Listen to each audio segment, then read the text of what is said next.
Saya masuk Islam bukan karena, pertama bukan karena istri saya juga Kristen. Jadi istri saya bawa masuk Islam. Yang pertama. Yang kedua bukan karena harta. Karena bisa dicek langsung tuh di tempat saya.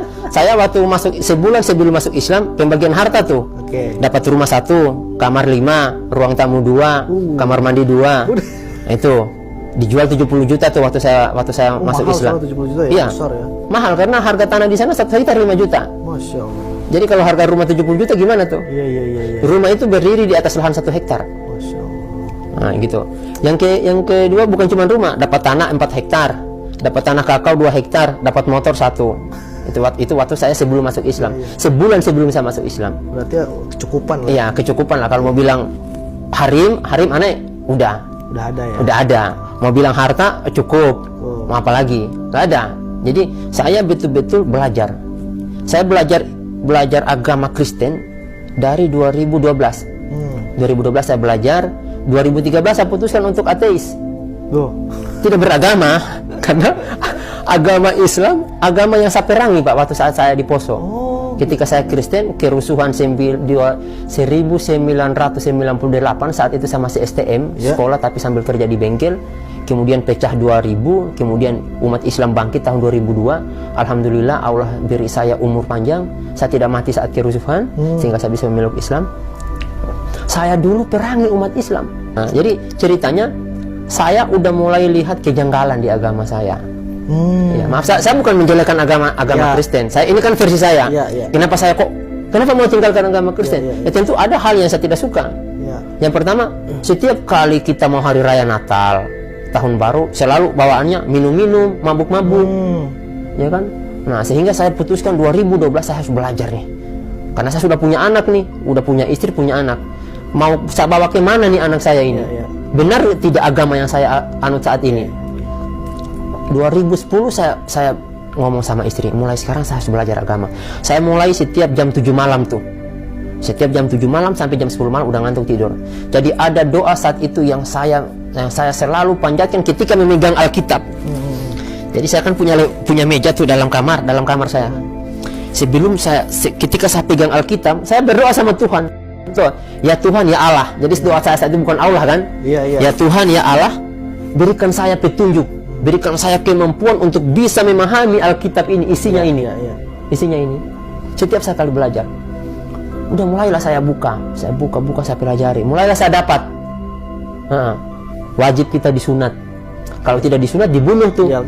Di Alkitab, Kejadian 14 ayat 17 kalau nggak salah.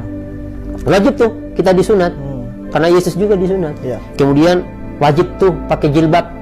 1 Korintus 11 ayat 5 sampai 6 tuh. Wajib kita tuh. Harus kita dipakai jilbab. Kemudian wajib kalau ketika ibadah itu ruku, sujud. Wajib puasa. Nah, kemudian ketika nanti hari raya Paskah tidak boleh potong babi. Harus potong kambing atau domba. Itu yang diwajibkan. Nah, sehingga pada tahun 2012 akhir saya berdebatlah sama 3 orang pendeta.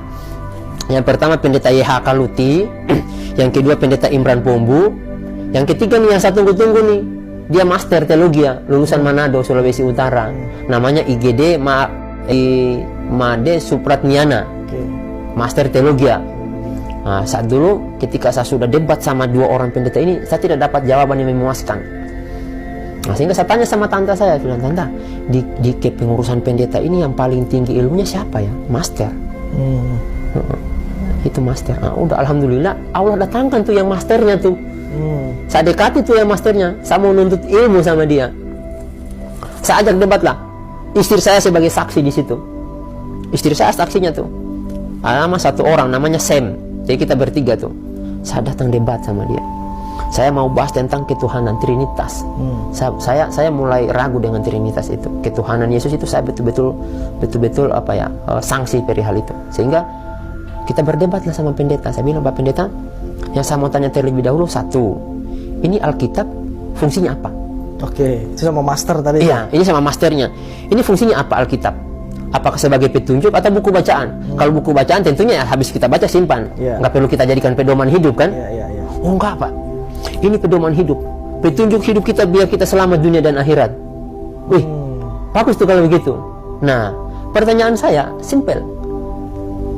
Kalau begitu Pak, tolong tunjukkan satu perintah Tuhan yang ada dalam Alkitab yang kita kerjakan. Ya kan? Kalau ini petunjuk, ya kan? Petunjuk kita supaya bisa selamat dunia dan akhirat. Hanya kita bisa masuk surga kalau melalui Alkitab. Tolong tunjukkan satu perintah Tuhan yang ada dalam Alkitab, kemudian kita kerjakan. Ya. Karena setahu saya Pak, tidak ada perintah Tuhan yang ada dalam Alkitab. Kalau masalah jangan membunuh, jangan mencuri, jangan berzina, bukan cuma kita orang Kristen, orang Islam juga lakukan. Tapi ada hal-hal Pak Pendeta yang kita tidak lakukan perintah Tuhan. Contohnya disunat. Itu kata Allah dalam Alkitab, barang siapa yang tidak mau disunat itu harus dilenyapkan dari antara orang-orang sebangsanya. Yang artinya apa Pak? Dibunuh. Berarti orang yang tidak disunat harus dibunuh. Nah, kita tidak disunat Pak. Itu gimana? Satu. Yang kedua, kita diperintahkan untuk pakai jilbab. Kita tidak lakukan. Diperintahkan kita untuk sujud ketika beribadah, kita tidak lakukan. Diperintahkan kita untuk puasa, ya kan? Kita tidak lakukan juga. Oh, ada semua ya? Iya. Gitu ya. Nah, ini dari banyak. Disuruh ibadah kita pada hari Minggu, pada hari Sabat. Tapi kita langgar. Kita malah lakukan ibadah pada hari Minggu. Padahal semua pendeta sepakat Sabat itu hari Sabtu. Seluruh pendeta dunia Pak sepakat hari Sabat itu adalah hari Sabtu. Tapi kita langgar. Nah, sekarang pertanyaannya, perintah Tuhan mana yang kita kerjakan yang ada dalam Alkitab?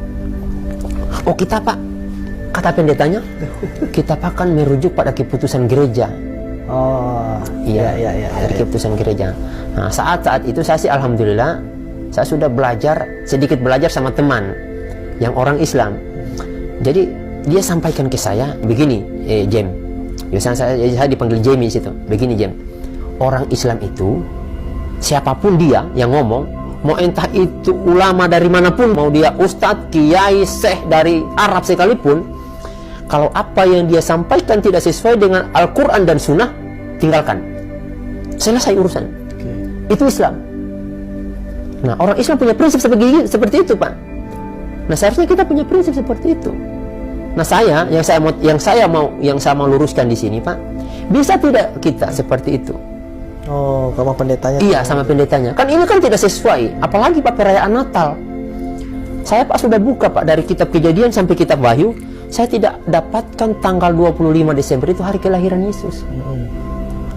Terus apa yang kita buat? Karena di kehidupan kita ini Pak ada dua saja perintah yang harus kita patuhi untuk kita bisa selamat. Nah, yang pertama perintah Allah masuk surga, yang kedua perintah iblis masuk neraka. Dua itu saja kan? Karena ketika itu bukan perintah Tuhan, dipastikan itu perintah iblis Pak. Itu amalan setan. Nah, secara tidak langsung.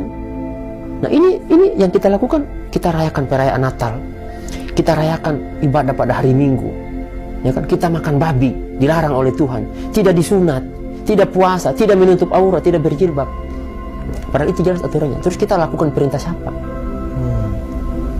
Sampai saat ini dia tidak mampu jawab. Nggak dijawab sama master. Tidak bisa dijawab sama masternya.